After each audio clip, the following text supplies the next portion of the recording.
Ah, it tracks much better than I thought. Alright. To be fought by a lot of characters at once.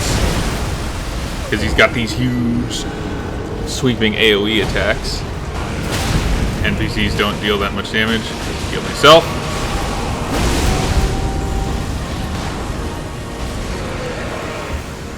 And like that, second try. And now I get the tutorial for the Great Rune.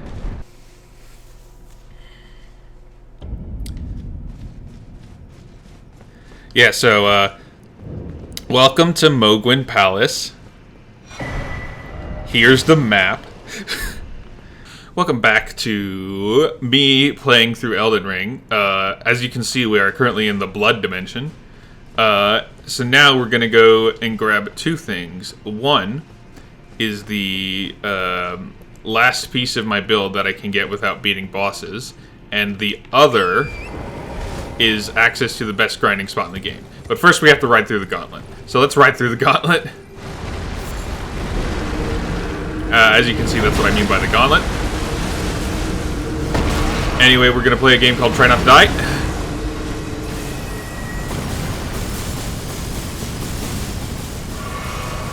Alright.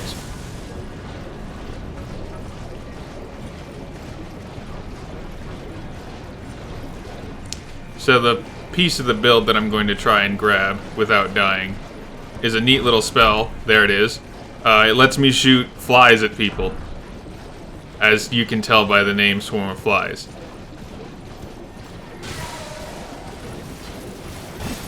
And now we're just going to ignore all these funny guys.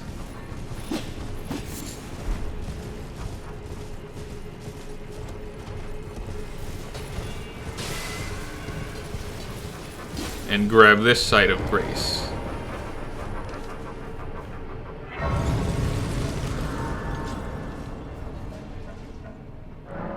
And with that, the perilous journey is over. This area is not fun to deal with at the moment because, as I stated, I don't have nearly the amount of stats I need to deal with it. But before we head back to the not blood dimension, I'm going to show you what makes this the best farming spot in the game. So you can see our giant bird friend over there, right? So first off, you just snipe him. You know, if I could lead the arrow properly. That arrow didn't deal any damage, but do you know what does deal damage? Falling to your death. And if you'll notice, I just got 10,000 runes from that. And that's why this is the best grinding spot in the game. Now, there is technically a more efficient way, but that's not accessible until you reach the end of the game and you have it. And that route requires a specific stat build. So we won't be engaging in that for a while. But in the meantime, I'm going to enjoy my ill-gotten gains. And we're going to go progress a different questline. Alright, sorry for that cut. We're back. Now we're going to progress a different questline where we go fight a boss. And then we're going to go finish up that area that spawned when I killed Radahn. And you know, this is perfect because I get to try out my new spell.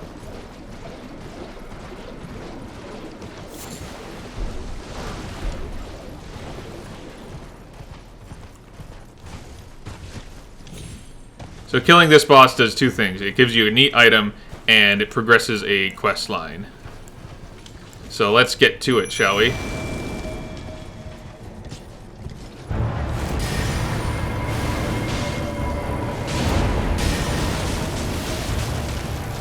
So as you can see, my flies deal a lot of blood damage.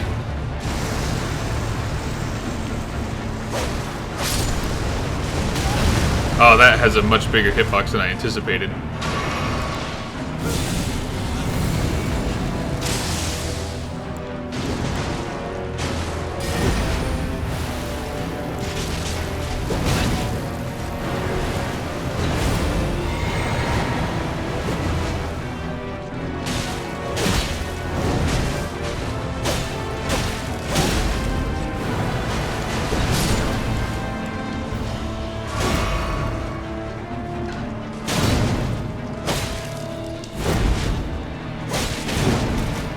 Now, if this guy seems easy, that's because he is. There's a harder version of him later in the game, though.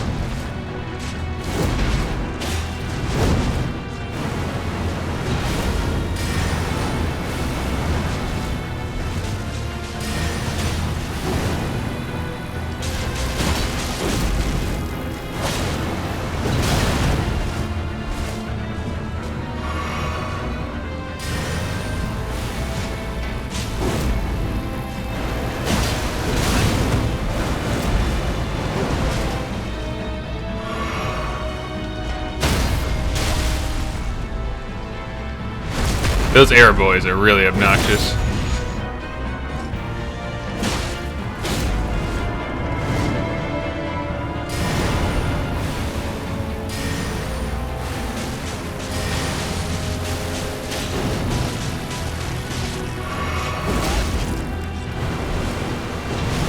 Oh, hey guys.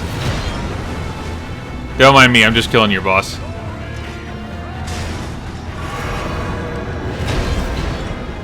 So yeah, the annoying part of this boss is that he summons other dudes that he then buffs. But the good news is if you kill him, you don't have to deal with them. So now we have the unalloyed gold needle, which is an item we need for another quest line, which will progress later. But for now, let's go check out that new area I unlocked. Other than the blood dimension. Because this one's really important. Because pretty much every other area you just unlock by, playing through the game normally. You get 2 great runes and then you go fight in the capital. No, you get 2 great runes which unlocks the capital, and then you beat Morgott in the capital, which unlocks the snowfields, so on and so forth. But this is the only area that you can really unlock by beating a specific boss, and that you have to beat Radahn to unlock it. And it's important because it gives you access to a lot of upgrade materials and stuff that you wouldn't normally be able to grab at this point in the game. It also is really important for a number of quest lines. So the earlier you do it, the better off you are.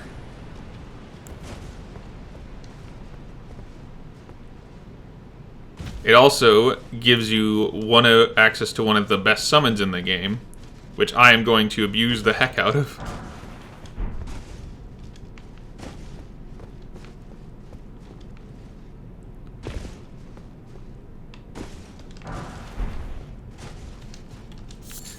Now, I know last episode I promised I would do PvP, and I will. It's just not going to be immediately. I am intent on saving that for a later episode when I have enough health to not worry about getting one shot. Because even though I've been pumping health and endurance for a while now, I still don't have what I consider to be enough.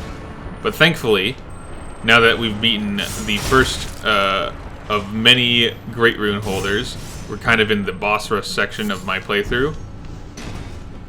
Because after this, we're going to go fight some of those Great Rune holders that I've been ignoring. Not so that we can get into the capital, but because they're a great means of gathering more resources to make my character stronger. Because you get the runes from beating them, and also their remembrances, which you can use for more runes. As you can see, there's a lot of sheer drops in here, so you really got to be looking down if you want to not die. Just going to run past all these pale fellas.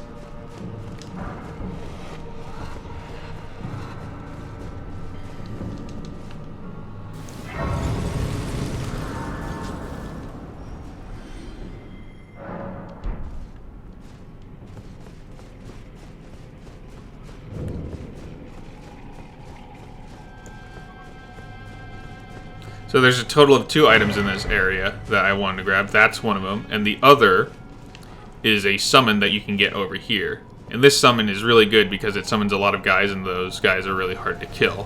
Which are always the mark of a good summon when you're trying to get through this game in specific ways. The only downside is they don't deal a lot of damage, but you know, summons typically don't deal a lot of damage unless it's through like status effects or what have you. There's the boys.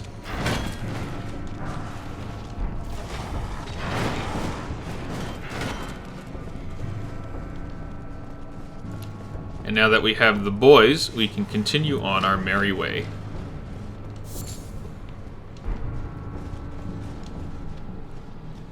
Now this next enemy I can't ignore because they're really obnoxious, so I am going to fight them.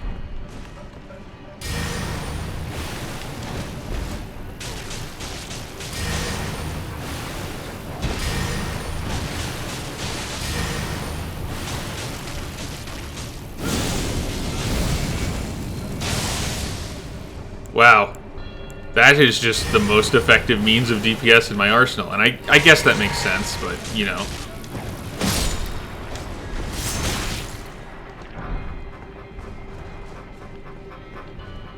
I believe there's an item over here that we can grab.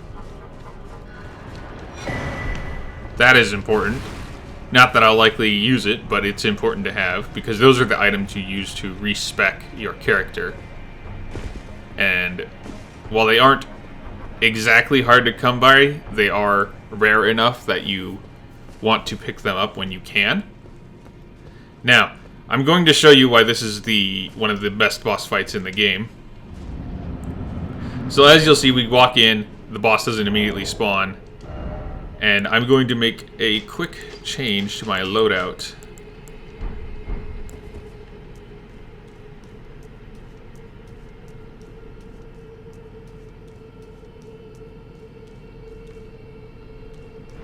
So you see this climb thing here, it's like, oh, that's the boss, but then it does this.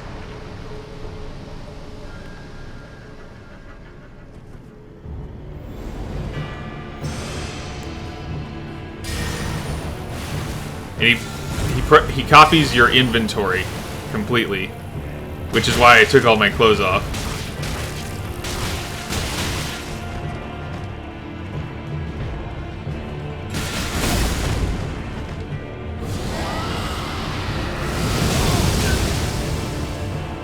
And honestly, I should have unequipped my seal as well, but it's too late.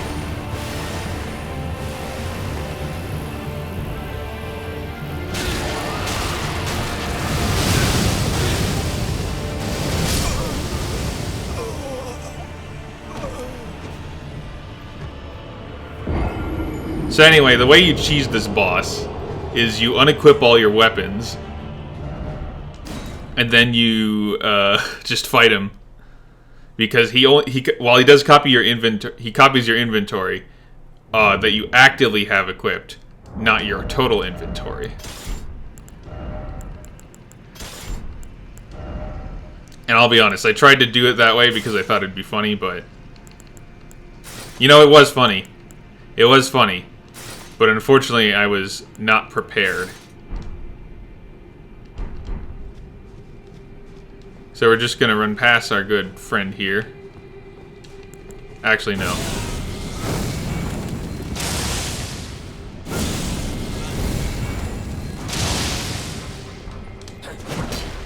And we both missed.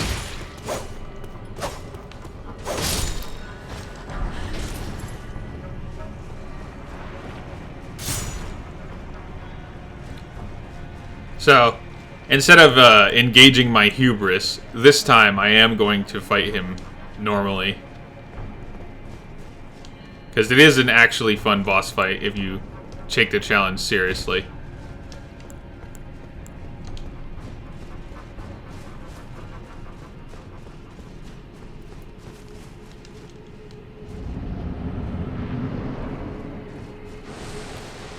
And you'll notice that it starts immediately, unlike last time, because this is our second time fighting.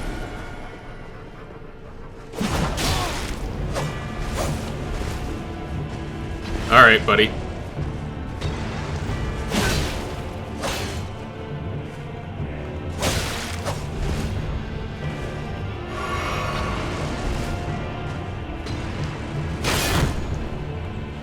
You really like those pots, huh? Alright.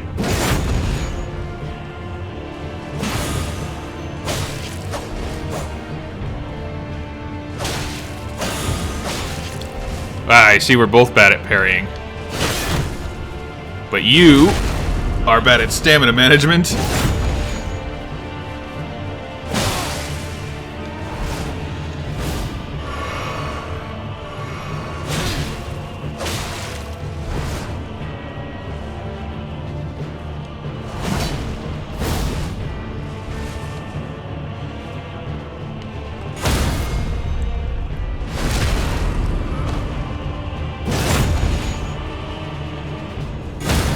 Ah, how the turns have tabled.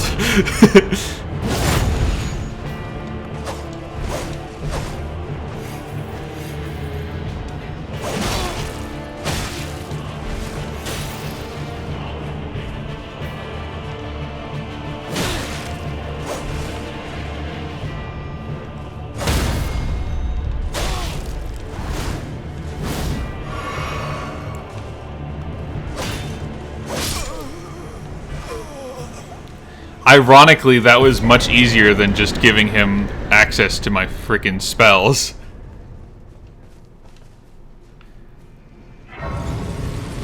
Although I will say it's weird that he didn't try to use them at all. But what have you.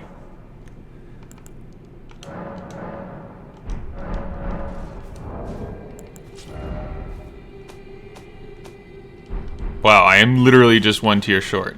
Alright. So now we're going to ride to the next area, which will give us access to another boss that has some pretty good drops, so I will be redeeming the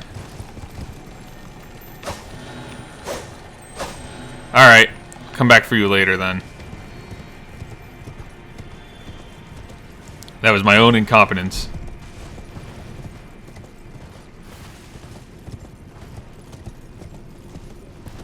So the gimmick for this the boss in this next area is similar to one we've already before, where you light the 8 torches, and then you get to start the boss fight. The difference, however, is that all of the enemies are much higher strength in this area.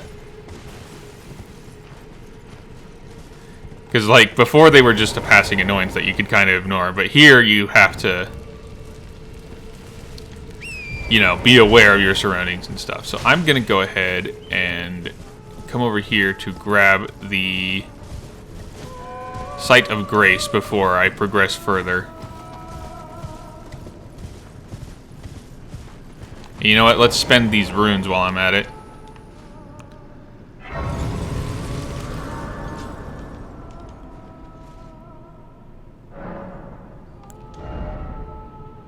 Oh, wow. 1,000 short again. Okay. Well, let's go light these torches and be on our way.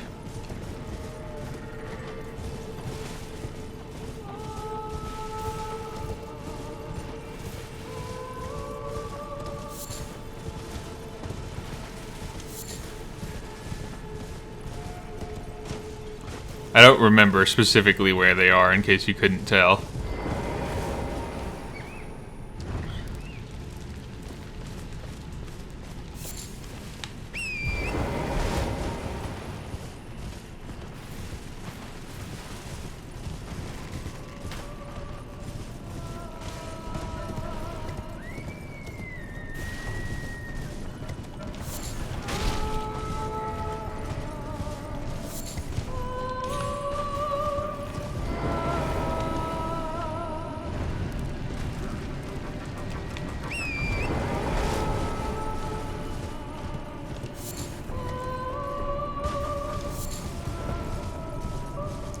Now this is the most fun one in the area, because you have to ride by all these dudes and grab it and then get out before they kill you.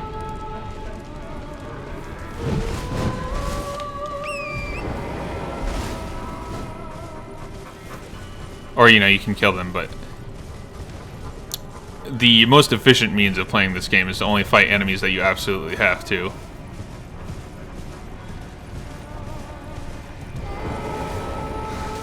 And of course we have the rat torch.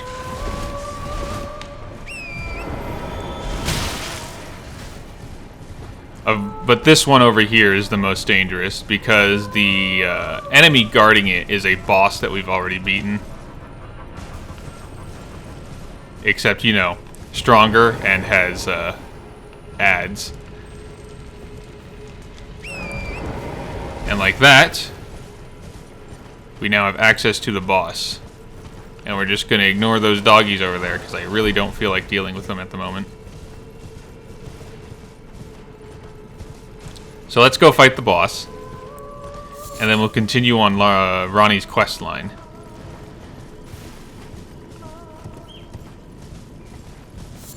I also love the bait and switch, because there's 2 sets of bones in this area, but only one of them corresponds to the actual boss, and it's not the one by the torches. It's this one over here. Break line of sight so they can't snipe me.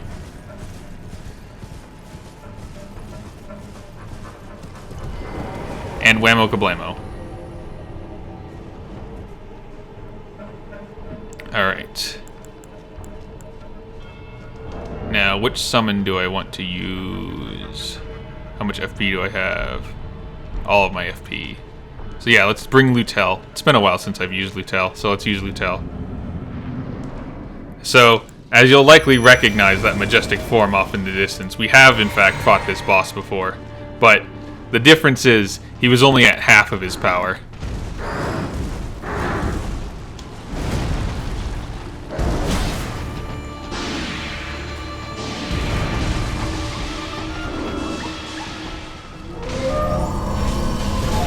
And he has this cool move where he teleports, and then gains access to new attacks. So you'll notice that there's like all these spirit animals around the arena, right? So depending on which one he uses to teleport, he gets different moves. Like, he can absorb. There's a sheep in this area that he can absorb, and that gives him the rolling attack.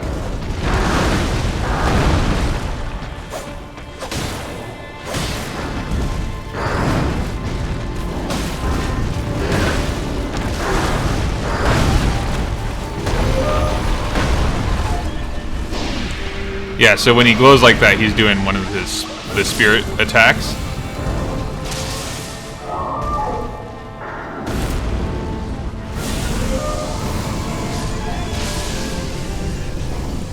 And then he also has that move where he absorbs their health, which is not fun to deal with.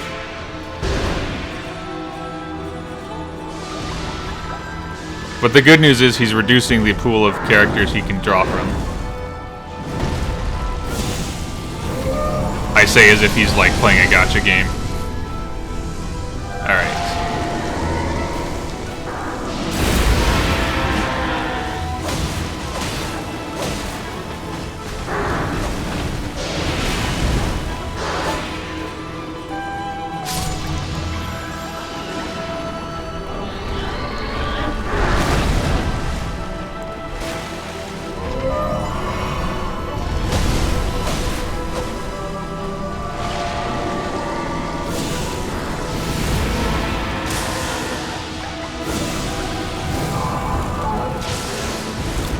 Sometimes I forget how powerful this knife is.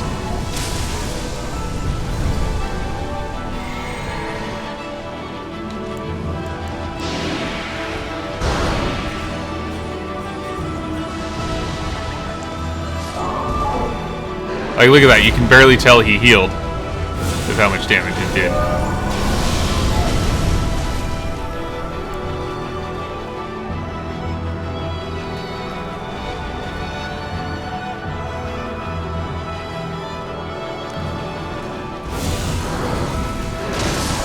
Out of the air. And with that we got. So, the remembrances don't really correspond to shard-bearing bosses, they just respond to significant bosses. So, like with this one, I get access to an item that restores my FP on kills, which is really good.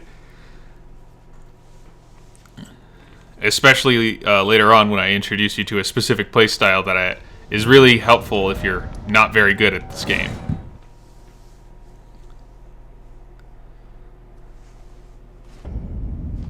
But in the meantime, let's use these runes to get some more endurance and health. But only health, really. We don't have enough points otherwise.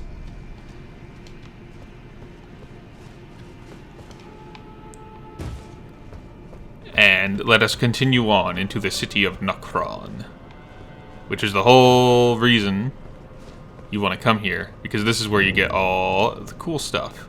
You get items, upgrade items that let you make your summons more powerful, and you also get one of the best summons in the game, and you also get an item that you need to progress Ronnie's quest line. You also get to fight these guys. Unfortunately for you, buddy, I have poise. And a better ranged option. Alright.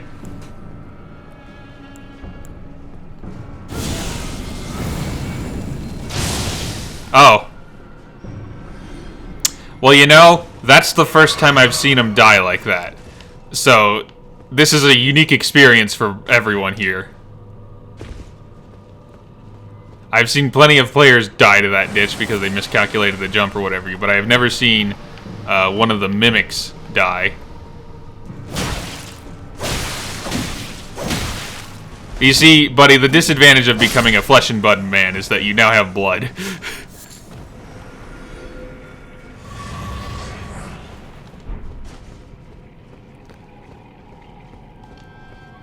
And the cool thing is, later on, I am going to get an item that makes my attack more powerful when I inflict blood loss. Which, you know, considering that's what my build center is around, is really important. But for now, let's go grab our new favorite weapon. Well, it's not a weapon so much as it is an item, and it's one of the best items in the game, and I'll explain why in a bit. Ooh, that's important for me. Ah, and here we have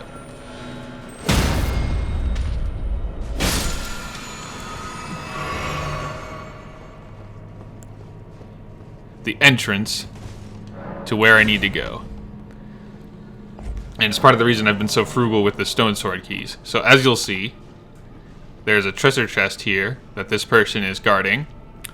And that treasure chest is one of the main reasons you wanted to beat Radahn. Because it contains the best summons in the game. You good there, buddy?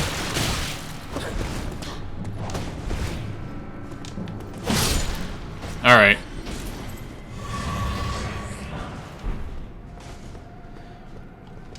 What item this might be, you may ask? It's the Mimic Tier Ashes. Now, I'm sure you remember that we just finished fighting the Mimic Tier boss. And you probably have an idea of what the Mimic Tier Ashes do. But just in case, it summons a Mimic Tier, which then copies your entire build. Which, you know, is really good. Aside from the fact that, you know, it's an NPC, and NPCs don't exactly have the best track record of having good AI. But now we come to my least favorite enemy type, the balls.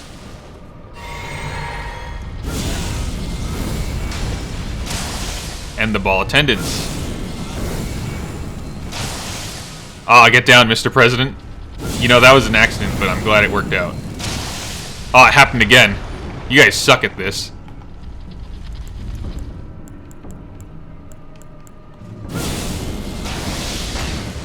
Too close, okay. Let's try this distance then.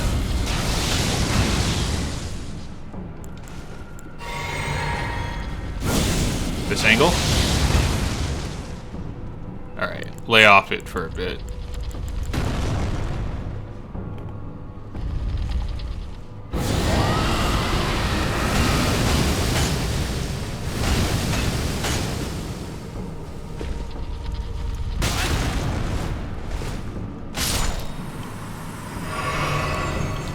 So as you can see, I was mostly full health, and then I got hit by a ball and almost died, so that should tell you everything you need to know about why fighting these guys is dangerous. But the good news is that's the only one in the area.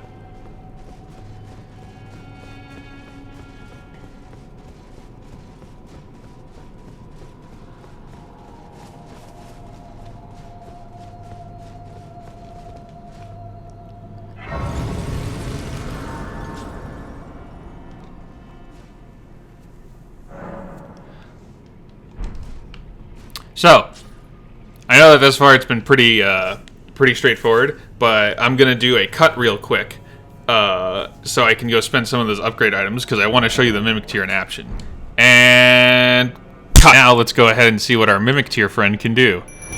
He's not quite as strong as he could be, but he is +3, which should make him plenty good for what we're about to fight. So let's go fight. And I think it's a really cool design because they give you access to this cool new summon in that last area, and then they have all these enemies for you to fight to like see how he works. And they're all relatively weak, so you don't have to worry about, you know, him being what do you call it? Power crapped by the enemies in the area. And I forgot to unequip this item, so I'm just gonna fix that real quick.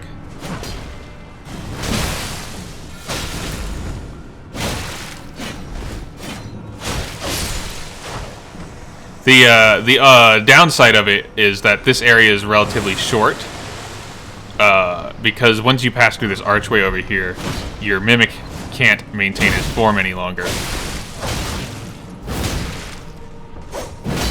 Which sucks because, you know, the Mimic's cool. But the good news is you do, like I said, you get to fight all these cool enemies. Well, not all these cool enemies, but these enemies, so you can kind of see how your Mimic performs.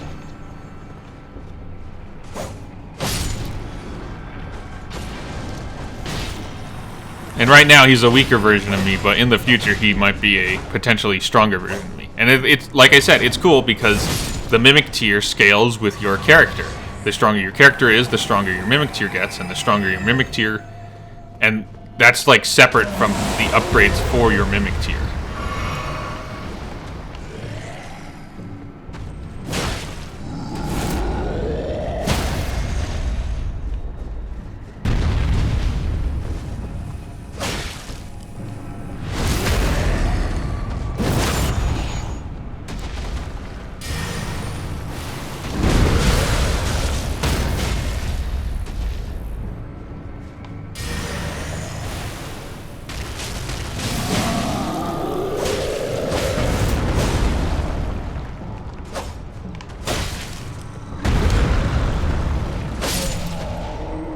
Anyway, with that dealt with, we can now come up to this section and open this treasure chest.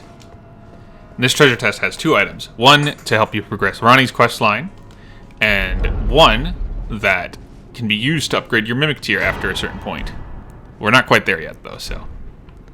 And I'm not going to use the item yet because you, after a certain point in Ranni's quest line, you don't get access to a specific character's inventory, and I need access to that inventory. So for now, we're gonna go finish off this episode by heading back to Radahn Castle, because there's some stuff here that I forgot to do earlier. A number of things, really. So we're going to take some time to do that. But first I have to talk to an NPC. 2 NPCs. Forgot to do that earlier.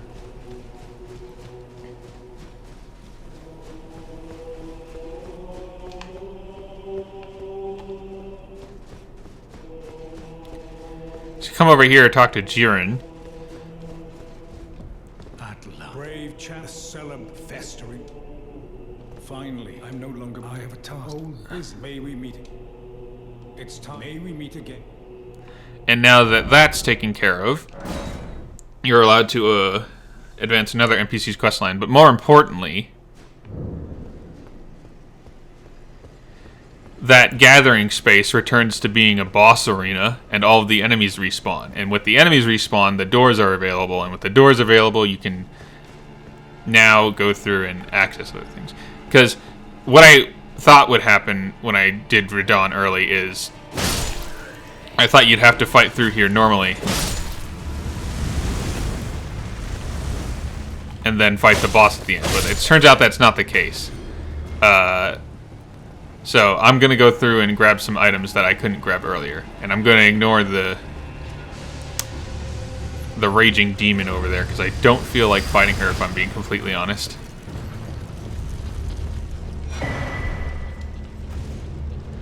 So the wet blades are used to upgrade your non-special items. I'm using a special item, so I'm not going to get very much use out of it, but I can use it to upgrade things like my katana or my twin blade. And there is one more item in this area that I want to grab, but I really just wanted to grab the wet blade, because the wet blade's like a static upgrade. Once you get it, you don't lose it, I don't think, upon new game cycles.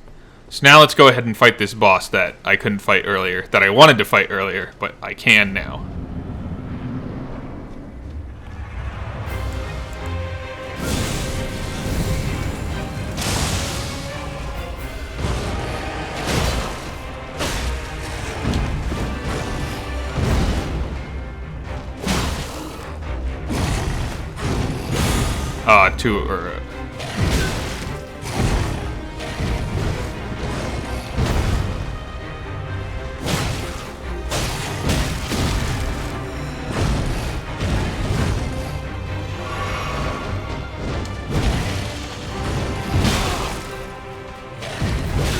So anyway, that second boss is why this area is infamous.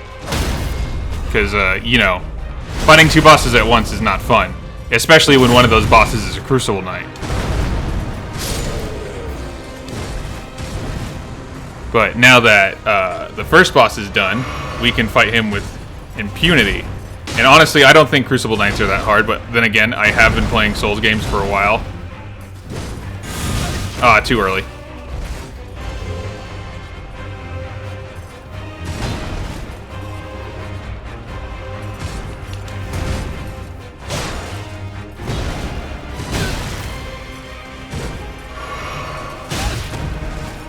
You can kind of guess why they're hard. They have a lot of attacks that advance them forward, which is makes it really difficult to heal. There we go.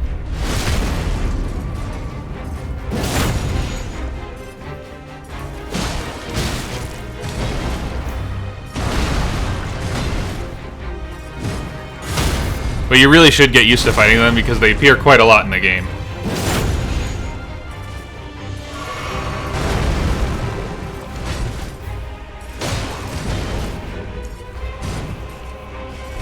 And honestly, because they're one of the enemies that you can parry, they're not as bad as they could be otherwise.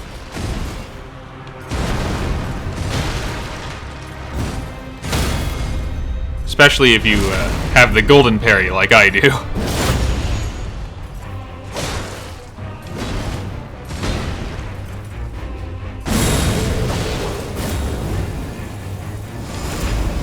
Of course, their second phase is when they get difficult, because then they get access to a bunch of moves, and they get this, which is a follow-up attack that they can use for basically any move they do. See? Normally he wouldn't have moved after that. But that's always safe, I say as I get hit.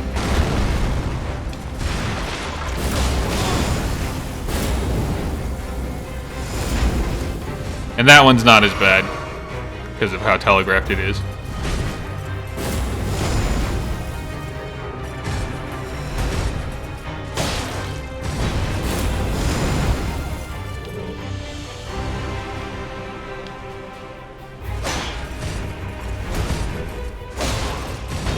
I could parry that. I'm going to try to parry that, since I haven't been doing it so far.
spin. If this kills. Neat. So yeah, normally if you come here and you don't do the Radahn fight, you're met with those guys, which, considering how early you can get here in the game, is kind of overwhelming. For a lot of players.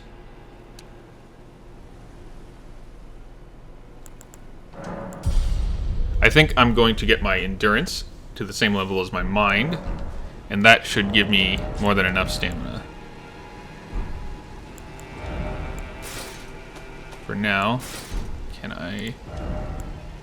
Okay. So now that I have enough endurance to wield this shield with a decent set of armor, I'm going to show you a strat that can help you through a lot of this game, if you know how to use it.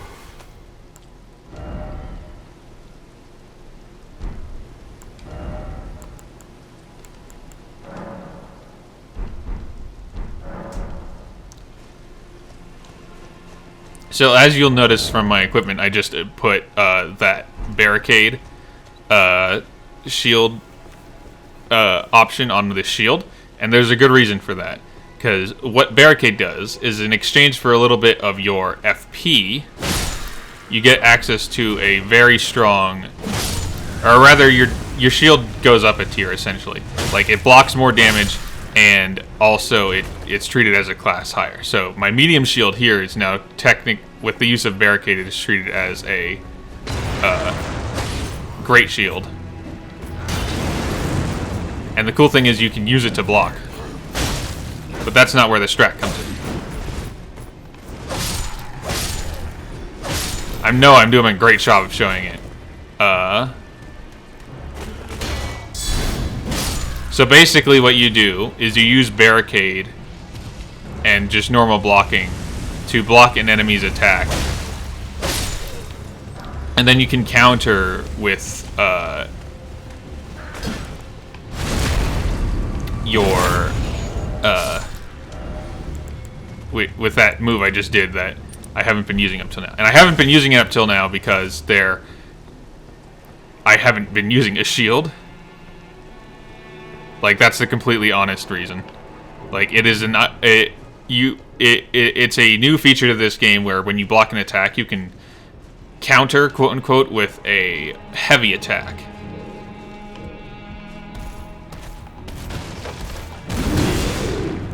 Oh, nice. Well, it's a good thing that wasn't lethal.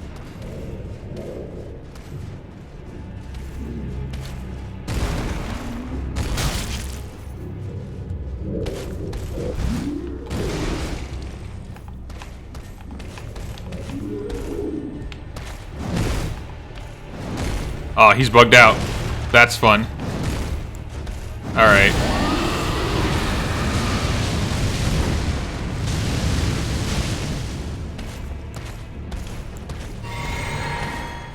Well, this is partially my fault, so...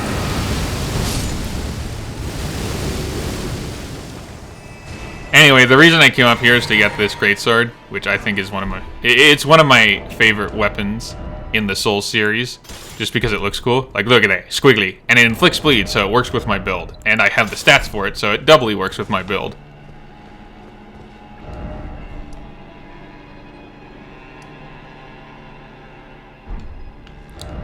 And you know, with that, I think it's a good place to end it off. And next episode, we're going to go storm through Stormveil Castle, because I am way over leveled for this area, and I think it'll be really funny. So, see you next time. Bye.